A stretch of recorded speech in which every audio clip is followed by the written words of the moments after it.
Let's move on now to the latest on New York Governor Andrew Cuomo. The New York Times and Wall Street Journal both reporting that aides to the governor rewrote a report to keep data on nursing home deaths from going public. The Times putting it this way: the extraordinary intervention was the earliest act yet known in what critics have called a months-long effort by the governor and his aides to obscure the full scope of nursing home deaths.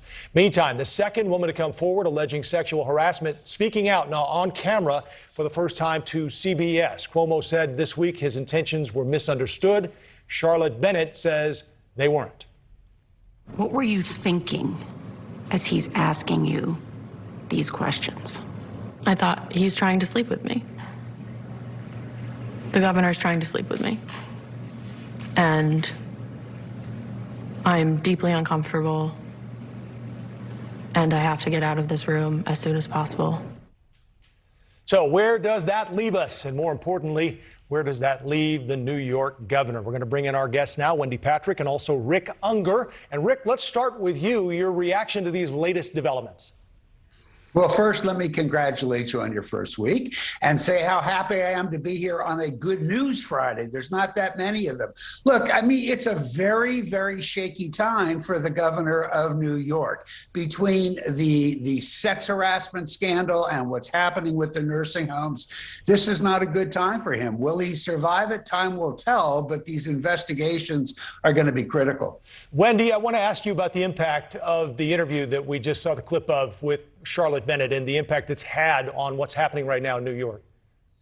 Oh, absolutely. You know, I was going to make the same joke as my friend Rick, who I love appearing on TV with, because it really isn't good news for the governor of New York. I mean, he has suffered a 1-2 punch this last week, but he's still standing. And that's in light of the interview you just played, because that really puts a face to the allegations. You know, so many times we have women coming forward and men, but we don't really get to see and hear from them, and that sometimes causes them to be criticized. But that interview last night, we got to hear and feel and experience how traumatic and uncomfortable and inappropriate this episode was. And here's something else. This was last year. This wasn't before 2017. Remember when the Me Too movement really caught steam? This was during a time when anybody in public leadership should have known better. All right, we're going to ask you both to stand by here because we have more questions for you on this topic. But first, News Nation's Rudabeh Shabazi joins us. Rudabeh, if this political earthquake does in fact hit, who might replace Andrew Cuomo in Albany?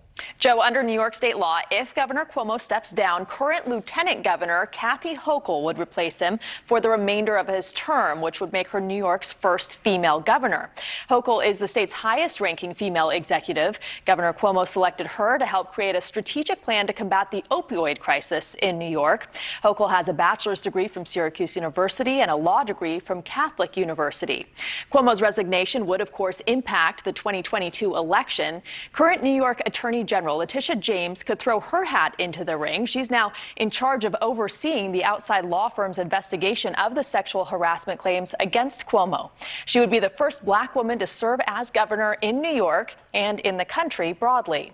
According to her bio, James is the first woman of color elected to the statewide position and is the first female attorney general. James is likely to be a favored candidate based on her popularity when she ran for AG in 2018.